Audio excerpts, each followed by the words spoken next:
Assalamualaikum students of 9th class. Today our topic of discussion is clause. Bismillahirrahmanirrahim. Let's see the definition of clause.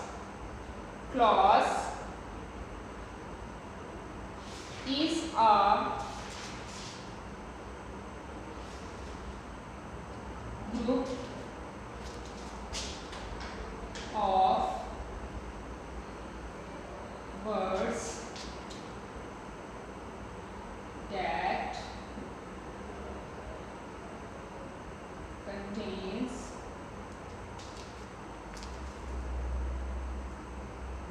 both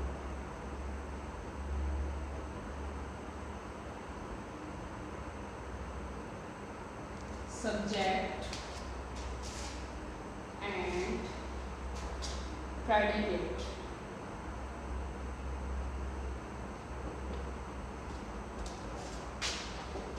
Or a verb. Clause is a group of words that contains both subject and predicate.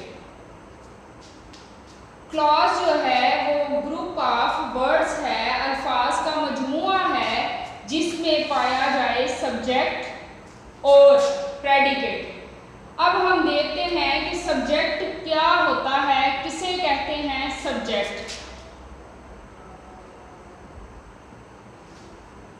Subject mean file. File किसे कहते हैं? काम करने वाला। Subject क्या है? File को कहते हैं। फाइल का क्या मतलब है? काम करने वाला। अब हम नेक्स्ट चीज देखते हैं अपनी डेफिनेशन के अकॉर्डिंग, प्रेडिकेट।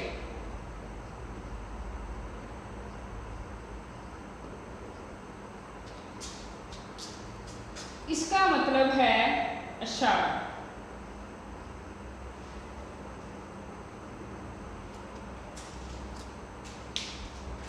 सब्जेक्ट जो है वो क्या है हमारे पास? काम करने वाला। जैसे मैं कहूं कि खबरें देने वाला कौन है? सब्जेक्ट। और जिसके बारे में वो न्यूज दे रहा है वो है हमारे पास predicate. Here I want to show some examples.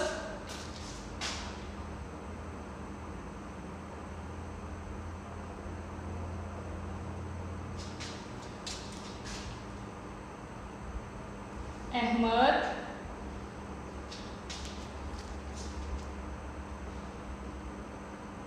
washed the car। Ahmed ने कार धोई। Ahmed washed the car। इस सेंटेंस में देखें, अहमद है हमारे पास सब्जेक्ट। अहमद कौन है? काम करने वाला। काम इसने क्या किया है कि कार धोई है। ये सारा हमारे पास क्या है? प्रेडिकेट।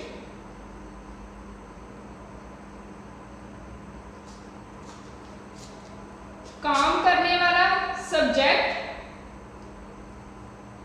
और जो वो काम कर रहा है, जो सब्जेक्ट के बारे में काम हो रहा है या वो जो खुद कर रहा है, उसे हम कहते हैं प्रेडिकेट। ये एग्जांपल बहुत ही आसान है। जैसे खबरें देने वाला कौन है? सब्जेक्ट है, और जिसके बारे में वो खबरें दे रहा है वो क्या है हमारे पास? प्रेडिकेट। इसी तरह एक और एग्जांपल देखते हैं हम।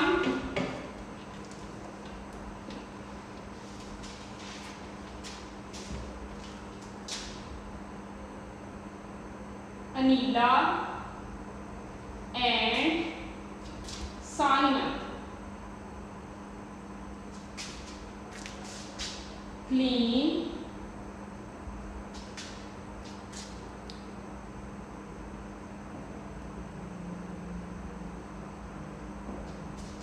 अनीला और सानिया घर को साफ करती हैं। यहाँ इस सेंटेंस में अलीना और सानिया हमारे पास है सब्जेक्ट। काम करने वाली हैं ये दोनों, और जो ये काम करती हैं वो क्या है? प्रेडिकेट।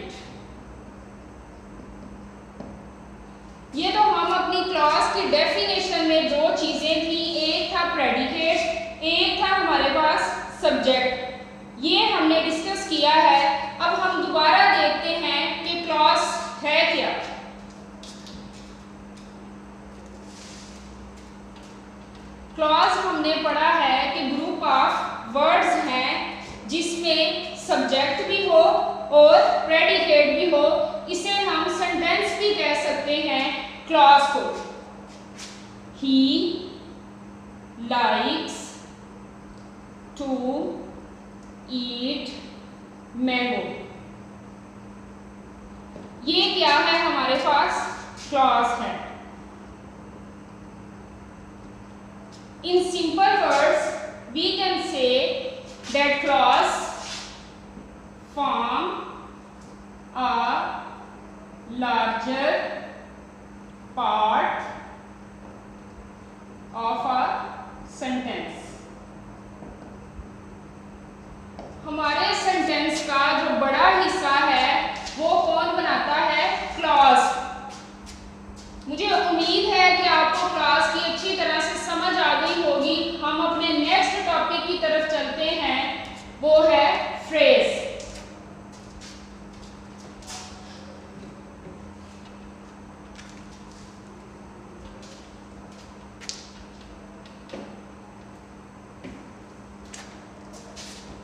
बल्कि पहले हम क्लॉज की कुछ 2 टाइप्स हैं वो डिस्कस कर लेते हैं, उससे आपको क्लॉज की अच्छी समझ आ जाएगी। Types of clause. There are 2 types of clause. The first one is independent.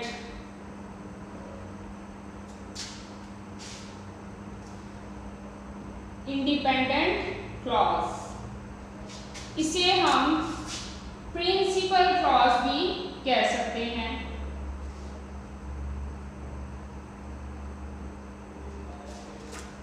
Second type है हमारे पास डिपेंडेंट क्लॉज। अब फर्स्टली हम डिस्कस करते हैं इंडिपेंडेंट क्लॉज को।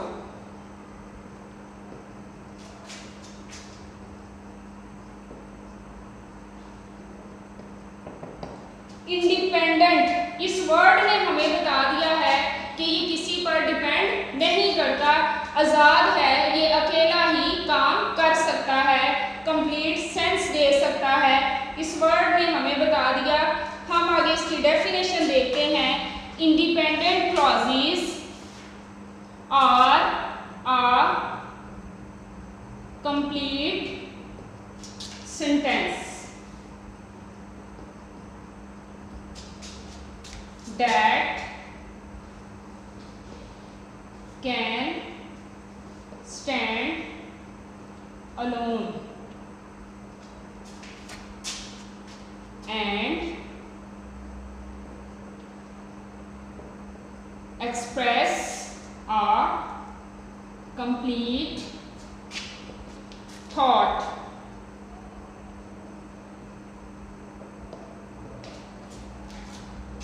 इंडिपेंडेंट क्लॉजेस कौन से हैं?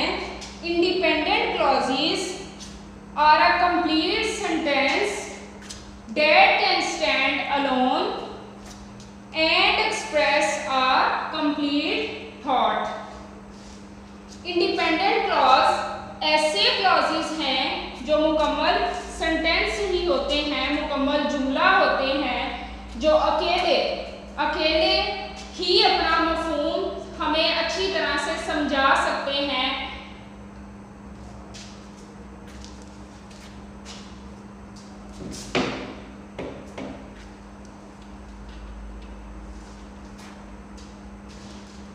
अब हम इसकी कुछ एग्जांपल्स देखते हैं।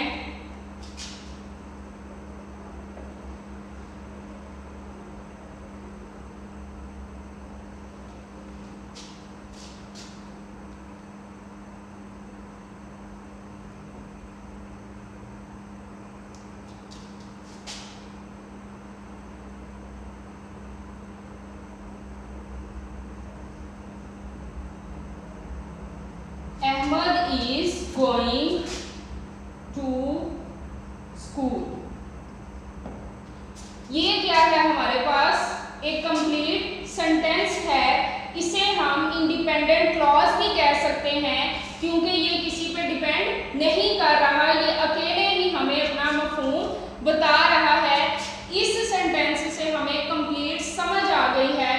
कि क्या हो रहा है यहाँ। Ahmad is going to school, Ahmad school जा रहा है।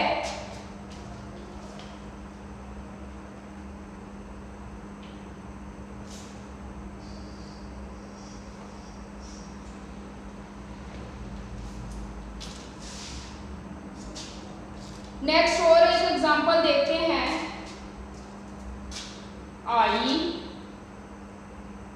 कांट रिमेंबर व्हाट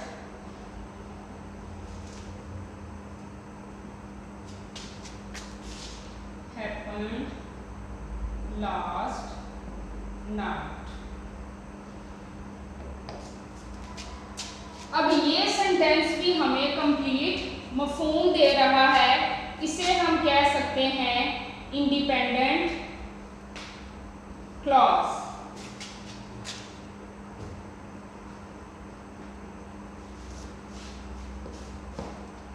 हमारी डेफिनेशन प्रूव हो चुकी है। हमने डेफिनेशन में पढ़ा था कि इंडिपेंडेंट क्लॉजेस ऐसे क्लॉजेस हैं, बल्कि ये एक कंप्लीट सेंटेंस हैं जो अकेले खड़े हो सकते हैं और अपने कंप्लीट थॉट को एक्सप्रेस करते हैं कि इन्हें किसी और चीज़ की ज़रूरत नहीं होती, ये अकेले भी काम कर सकते हैं।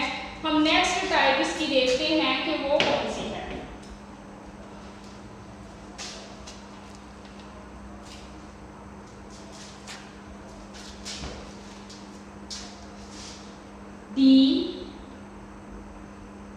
Dependent clause. डिपेंडेंट ने हमें बता दिया है कि किसी पे ये डिपेंड करता है, ये अकेले कुछ नहीं कर सकता। जब तक इसके साथ एक इंडिपेंडेंट क्लॉज नहीं मिलेगा, ये कंप्लीट सेंस नहीं देगा। Independent clauses dependent clauses are not complete sentences.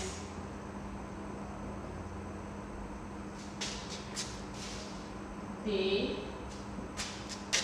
can't express a complete thought.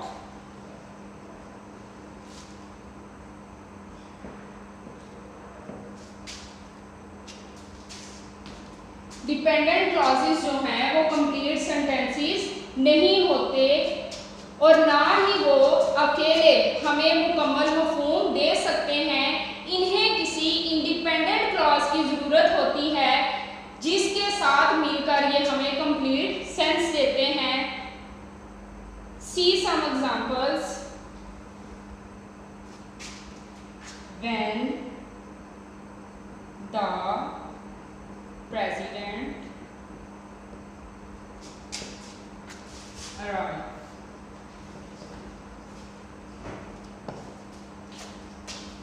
जब प्रेसिडेंट आता है, इसने हमें कंप्लीट सेंस नहीं दी।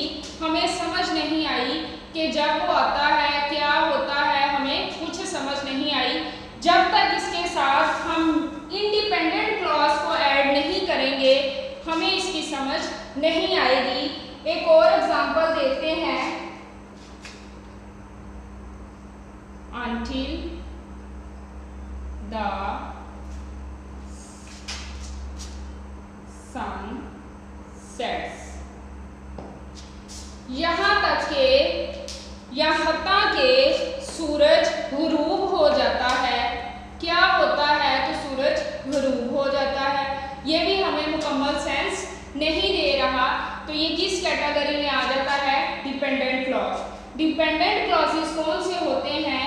जो मुकम्मल हमें मफहूम नहीं समझा सकते जब तक उनके साथ इंडिपेंडेंट क्लॉज ना लगाया जाए। इंडिपेंडेंट क्लॉज को ऐड करेंगे तो फिर ये हमें मुकम्मल मफहूम देगा, अदरवाइज हमें समझ नहीं आएगी कि क्या ये कहना चाह रहे हैं या क्या बात ये कर रहे हैं। अब हम अपने नेक्स्ट टॉपिक को देखते हैं।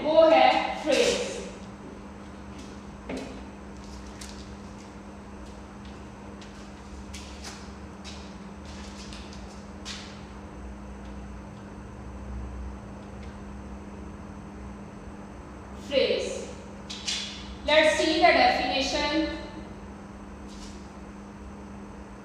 A group of words which gives sense but not complete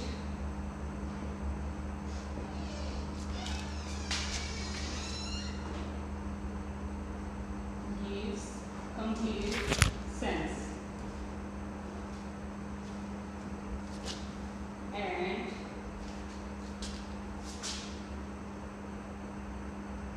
doesn't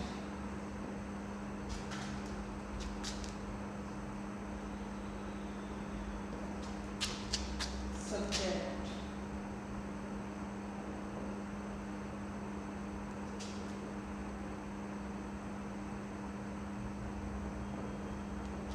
or predicate.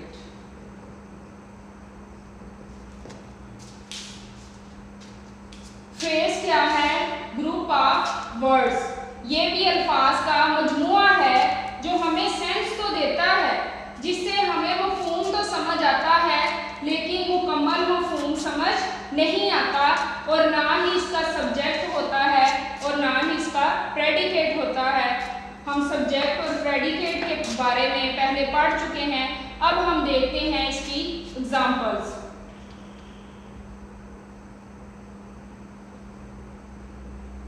After the dinner,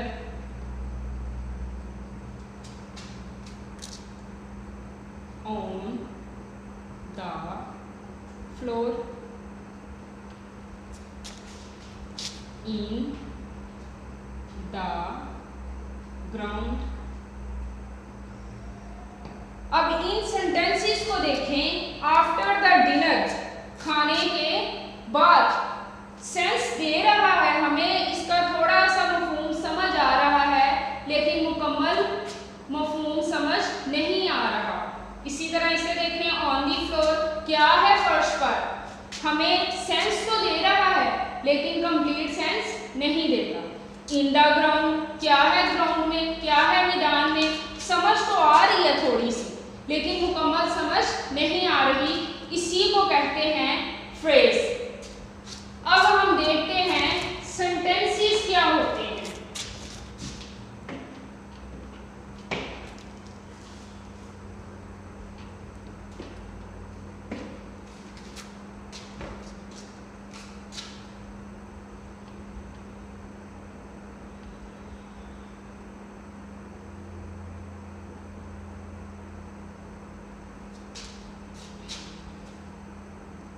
When we want to say something, we use words.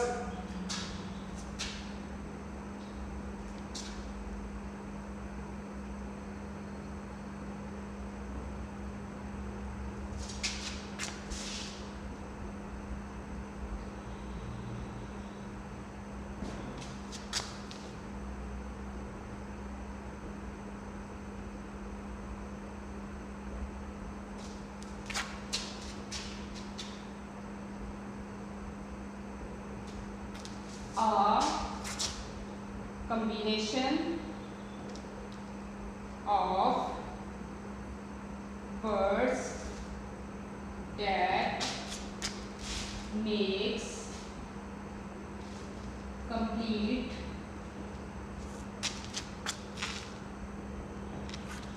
sense is called sentence. See the definition. A combination of words that makes complete sense is called sentence. जब हम कुछ भी कहते हैं या कुछ भी कहना चाहते हैं तो हम वर्ड्स का इस्तेमाल करते हैं, और वर्ड्स का कॉम्बिनेशन हमें जो है जो कंप्लीट सेंस दे दे, जिससे हमें मुकम्मल मफहूम की समझ आ जाए, उसे कहते हैं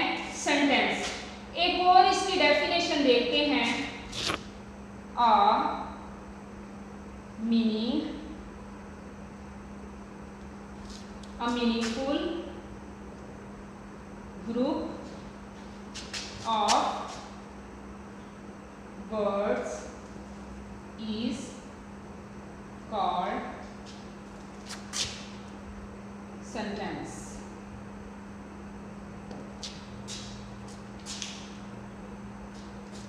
A meaningful group of words is called sentence.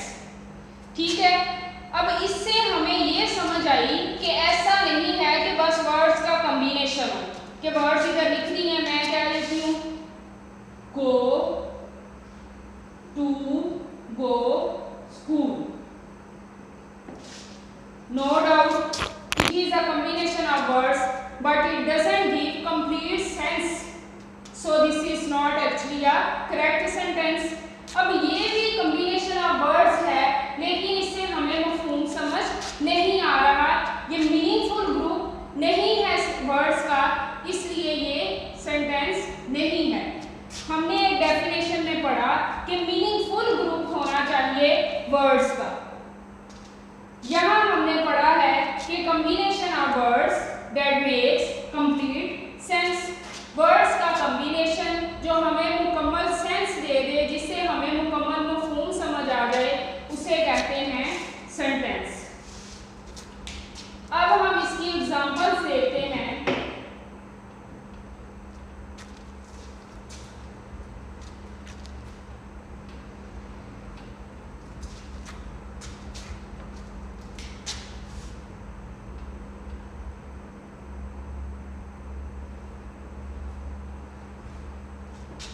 She goes to school. Please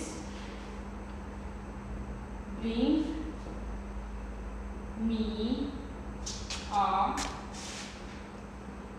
glass of water. Don't tell a lie. अब देखें, she goes to school, वो स्कूल जाती है, कॉम्बिनेशन ऑफ वर्ड्स है और मीनिंगफुल कॉम्बिनेशन ऑफ वर्ड्स है। हमें आसानी से मफ़हूम की समझ आ गई है कि वो स्कूल जाती है। नेक्स्ट एग्जांपल है हमारे पास, please bring me a glass of water.